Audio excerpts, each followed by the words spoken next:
Posted by you/tasty_word_2747. A little background: my mom and dad separated when I was 6 and went their separate ways. They had joint custody of me, but they both started new families. When I was 9, my mom married a man, let's call him Robert, who already had a daughter, let's call her Kira, who was 2 years older than me. My dad got engaged when I was 8 to a wonderful woman, let's call her Layla, whom he married when I was 12. My relationship with Layla is beautiful. She has truly been a mother to me. She basically helped my dad raise me, takes an interest in my life, comforts me, advises me, shares common interests with me, and we do many activities together. She and I recently talked about the possibility of her legally adopting me as soon as I come of age. Doing so now would be a bit messy legally because of my parents' joint custody, because, to me, she's my real mother, and I want it to be official. My relationship with my biological mother, on the other hand, is almost non-existent. Even though I was required to spend specific days with her, we never managed to bond because she spent all her time giving attention and affection to Kira, who already has her own mother. Even when she tried to involve me in some activities, she always included Kira, and we had to do only what Kira liked. At a certain point, I started declining her invitations and often asked if I could avoid going to her on the set days because I was almost always ignored or left aside, and I preferred to stay at home with my father and Layla. My father always tried to understand me, but he also had to honor the rules set by the judge. When I got older, he admitted that he was afraid my mother might make some mean move in court if he agreed to let me skip going to her on the appointed days, and, yes, this is something my mother would do. After learning this, I understood my father's reasons, and I absolutely didn't want to put him in trouble. So, I stopped making such requests and respected the schedule. Now, let's get to the point. In 2 weeks, I will finally turn 18. I was lucky because my birthday falls on the days I stay with my dad, so he, Layla, and I started planning my birthday a month ago. It will be nothing too crazy, just a party with family and friends at my favorite pizza place, a casual night where I just want to have fun with the people I care about and do what I enjoy. The place also has karaoke, and I love singing. Of course, after booking and setting everything up, we sent out the invitations, including one to my mother. Honestly, I didn't really want her there, but I figured this would actually be the last time I was obligated to involve her since, once I turn 18, I won't have to follow the judge's rules anymore. We sent out the invitations 2 days ago and have already received almost all the responses, allowing us to finalize the exact number to confirm with the pizza place. The only thing missing was my mother, who saw the text but did not respond. I told my father that I wouldn't insist. If she didn't respond, it meant she didn't want to come, and I was fine with that. I think my father was also a little relieved by the idea. Even though he didn't say it openly, I could see it on his face. Anyway, the drama started this afternoon. My mother called me, very angry, accusing me of being childish and saying I shouldn't have planned anything without telling her first. This left me a little confused, and I reminded her that I have always planned all my birthdays with Dad and Layla. Most of the time, she didn't even remember, so complaining now was quite hypocritical.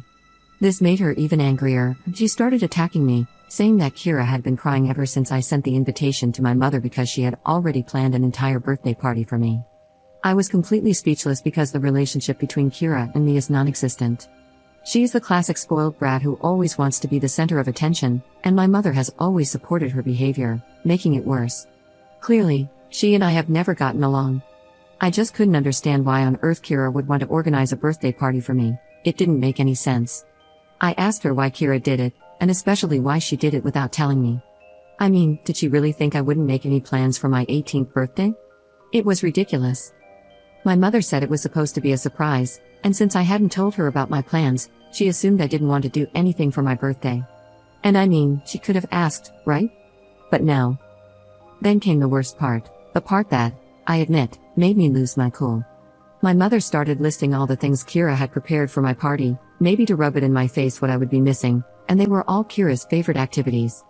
Things I didn't like at all. She had booked a fish restaurant for lunch, and I don't eat fish. Not because of some whim, but because it makes me feel sick. Just the smell of fish makes me nauseous. I'm not allergic, I've had it checked, my body simply rejects it. She also planned an afternoon activity at a ranch near the city where my mother now lives, where you can ride horses. And, well, I don't like it. I have nothing against horses in particular, but the idea of riding one or getting really close to such a large animal scares me. Then she planned to go back to my mom's house for a backyard barbecue for dinner, which I definitely didn't want to do because I don't want to spend more time with my mom than absolutely necessary. My mother also mentioned that they had already sent out invitations to everyone. At that point, I was completely speechless, but I had to ask her who they had sent them to because my friends, my dad, and his family hadn't received anything. It turns out the guest list was mostly Robert's family, my mom's family, and Kira's friends. I mean, it was basically a party organized by Kira for herself under the pretext of being for my birthday. So, I didn't hold back anymore. I laughed in my mother's face and hung up the phone. It was all too ridiculous to be true, come on. A little while ago, my dad came to talk to me, saying that my mom had called him, furious because I laughed at her when she told me about the party they had organized for me. He seemed upset and started saying that, despite my feelings toward my mom, they were trying to do something nice for once. I stopped him right away and explained in detail how the party had been organized, a detail my mom had apparently left out when she spoke to him. His expression changed quickly, and he just said, "I'm going to make a phone call." Now, I've been hearing him yelling at my mother for at least 20 minutes straight. Layla came to me after hearing about the situation and said that, while she could relate to my frustration, I was a bit rude to laugh in my mother's face and hang up without explaining. From her perspective, I should have spoken out like an adult, regardless of my feelings, and tried to sort things out in a civil and mature way. She wasn't angry, just a bit disappointed in how I handled it.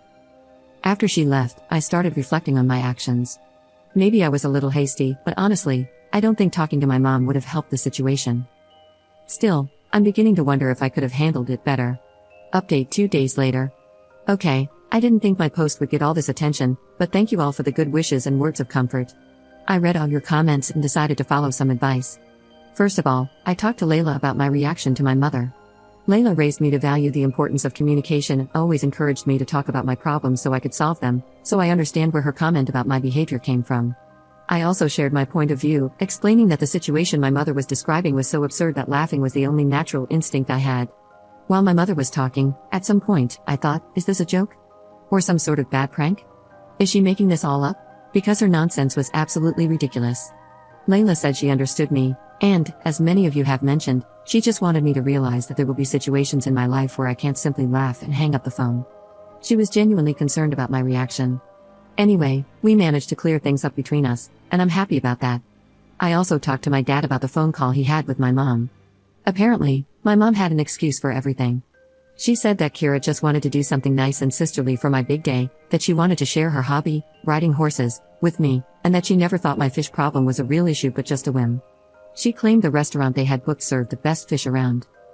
That last one is a blatant lie because, when I was little, I threw up a couple of times in front of my mom simply because we went somewhere that smelled strongly of fish. She knows very well it's a real issue for me. My dad retorted that nothing they had prepared had been done for me, pointing out that Kira had clearly planned the party for herself. He asked, what kind of party is it for me if none of my important people are there? My mother didn't respond to this, she just started ranting that I was ungrateful and spoiled. At that point, my father told her to go to hell and hung up the phone. After hearing this, I decided to follow another piece of advice you gave me and wrote a message to my mother. This time, I chose to be mature and compose the message as politely as possible. I apologized for laughing, explaining that what she was saying was so ridiculous that it was the only reaction I could manage. I reminded her that she had never put any effort into building a relationship with me, that she doesn't know me at all, and has never cared to get to know me. I concluded by saying that, since the birthday party Kira organized only included things that Kira liked, they could enjoy it together with their family and friends.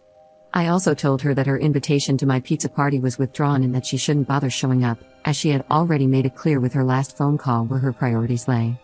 I explained that I was now making my priorities clear as well, and she was absolutely not on my list. I told her that I already have Layla as a mother, and I couldn't be happier with her. I concluded by wishing her well with her new family and asking her not to contact me again. She read the message but didn't respond, and I'm fine with that. If she were to respond, I'm sure it would just be more complaints about me being ungrateful and spoiled. I know that talking to her is useless, she either wouldn't understand or would pretend not to understand.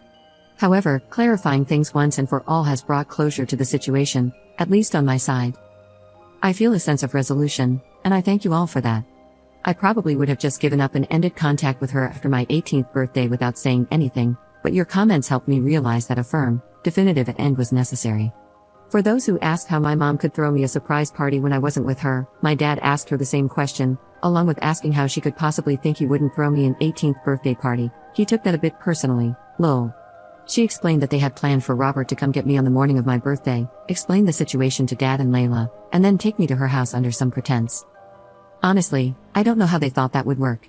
I would have flat out refused to go to my mother's if it wasn't one of our scheduled days, no matter what excuse they came up with. Most of all, I would never have left Layla and Dad to go to my mom's on my 18th birthday. It might have been different if my mother and I had a good relationship, but that was definitely not the case.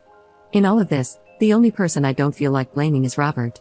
We never had a close relationship, but he was always polite to me when we lived under the same roof.